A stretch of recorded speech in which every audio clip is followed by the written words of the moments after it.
best guides in Vinewood. Get the inside scoop on all the hot spots.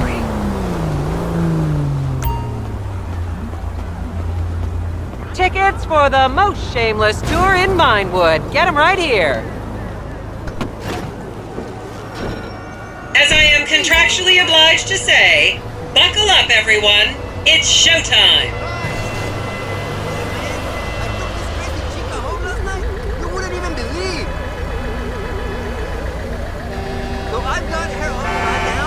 Vinewood is often referred to as the anal bleaching capital of the world.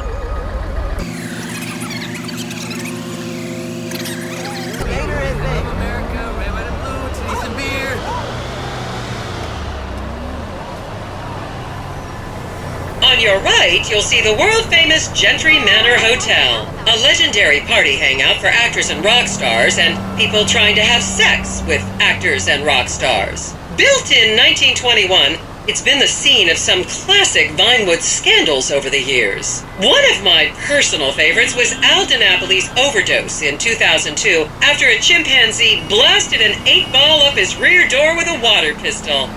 Fantastic! They say that on any given day there are at least 2 dead party girls in the trash cans round back. Isn't that great? Okay, smartphones at the ready, celeb spotters. We are now approaching the legendary nightclub, the Dungeon Crawler.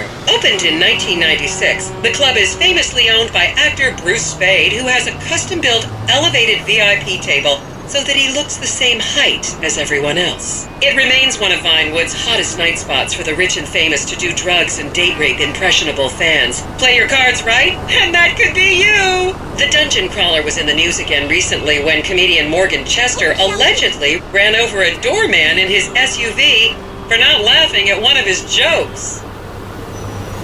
Oh, and now a treat for you closet glam rockers on board. We're coming up to the infamous Tequila-la rock bar. Back in the day, this was a restaurant run by the mob until it got shut down over the Adam's apple in the soup controversy of 1982. It reopened as the Tequila-la bar in 1983 and soon became a mecca for hair metal bands and fans from across the country. It's rumored that the Love Fist song Dangerous Bastards was written about a night they partied here on Mescaline with some transgender twins.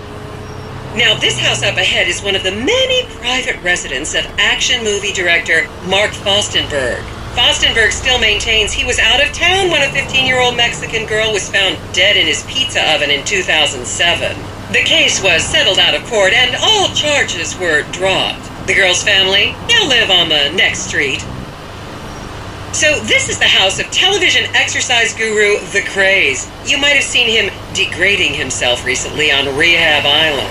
Do any of you remember the 80s? Strange times. People didn't go to the gym back then. They did jumping jacks in front of the TV and leg warmers and headbands. The Craze swapped his gold lame leotard for a crack pipe in the 90s, but is reportedly now clean and in the best shape of his life. That's Vinewood's code for he's trying to make a comeback.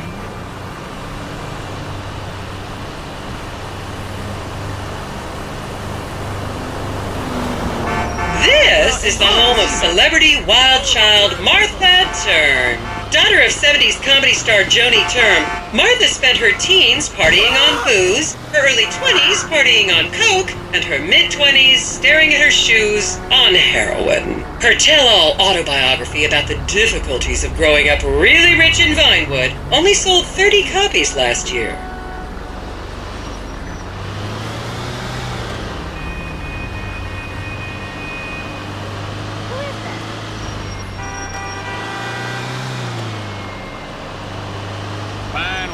Taxpayer money.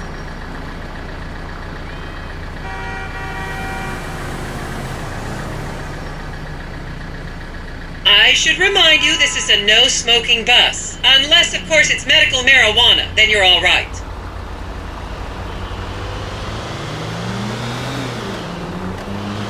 Someday I'm gonna buy that.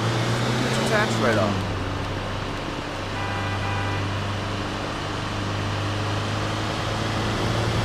Just up ahead is another place to see and be seen in Rockford Hills, the Richmond Hotel. An iconic entertainment industry hangout, sleazy producer types have been promising to make young girl stars here for over 100 years now. Not gonna lie, I did some shameful things in that lobby bar in my youth, but I've put that period of my life behind me now.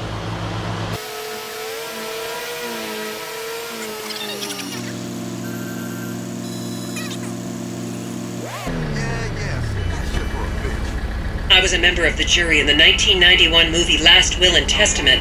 They cut my line.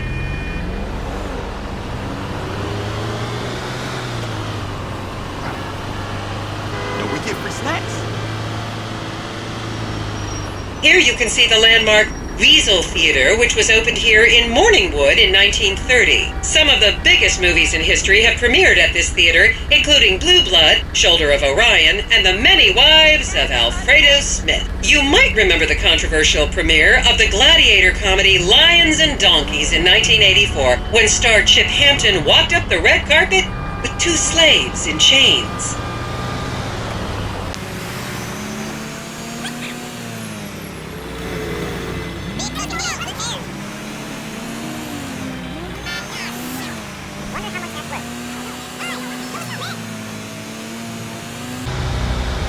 Is everyone having fun? And now to our left, ladies and gentlemen, is the famous Richard's Majestic Studios. The product placement for classics like Nelson and Naples and Rum Runner, and the not-so-classics like Vinewood Zombie and Shoulder of Orion 2 was shoehorned into the final edits right behind those very gates. Everyone has a favorite Solomon Richards movie. An American Divorce really helped me through a difficult time when I was bankrupting my first husband. Oh, come on, don't people in the Midwest watch movies? You must have seen Defender of the Faith. No? Wow, tough crowd.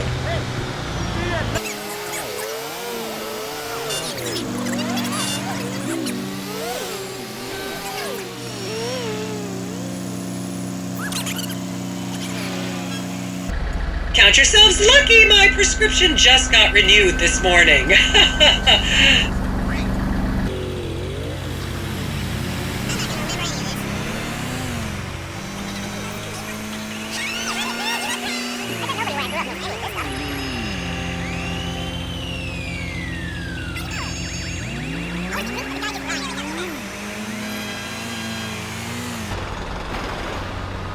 Just up ahead on the right is where Delancey Medua's septon fell out after a ketamine party.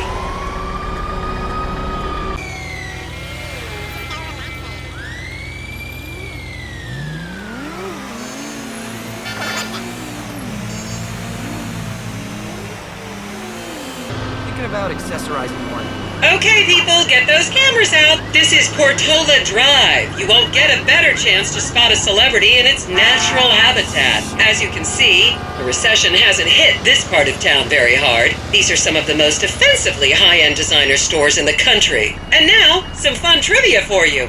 There have been a number of movies shot on Portola Drive, mostly awful ones about rich idiots, including the blockbuster 2005 romantic comedy, Shoe Whore, that's credited with sending women's rights back 50 years. The store we're passing now is where British star Charlotte Crown was caught on film in the changing room, eating and purging the same burrito over and over again, just like a dog.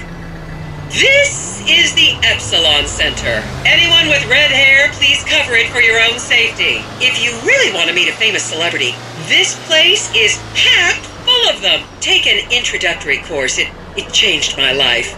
Kiflam!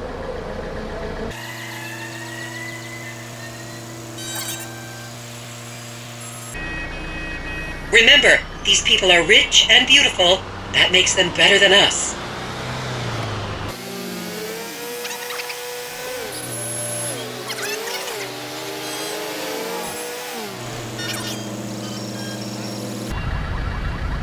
Keep those cameras out and fingers on the trigger. Celebs are skinny and fast.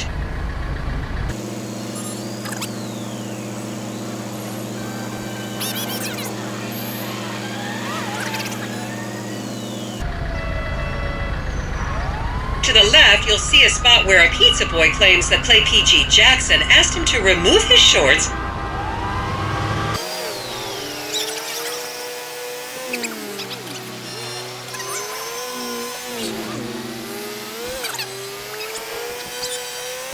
You'll recognize this stretch of road from those videos of Jill von Krastenberg with the Romanian shot put team.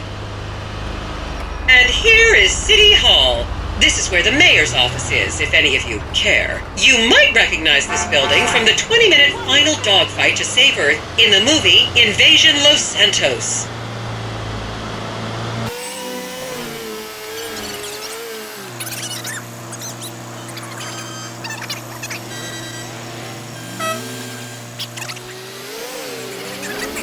Don't you just love people you've never met and would have you arrested if you came within 10 feet of them?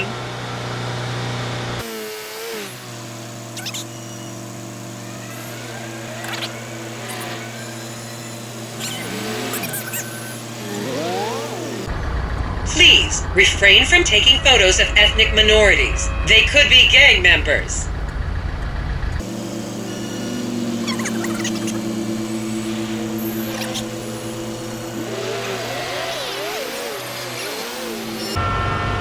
And here we have the beautiful Oriental Theater. Riots broke out on the theater's opening night in 1928 as desperate fans tried to get upskirt shots of the legendary silent movie star Miriam Turner, much like you're doing today, except with really heavy cameras. My daughter tells me it isn't politically correct to say Oriental anymore, but considering some of the other common terms for Asians in the 1920s, the name could have been a lot worse. There's a saying that to go to Los Santos and not see the Oriental Theater is like going to China and not visiting a burger shop. You know, I've never really understood what that means, but...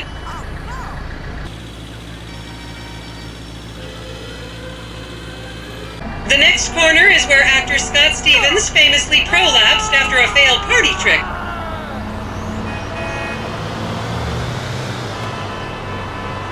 Yo, we get free snacks? Hey, let's meet up next week. And here we are, back on the strip. As they say in Vinewood, that's a wrap, folks. I hope I managed to take your minds off the economic downturn for just a little while. I'd like to remind any Europeans that 1% is an...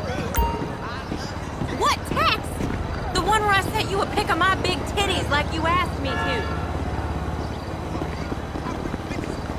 You thought it was a picture of two new puppies.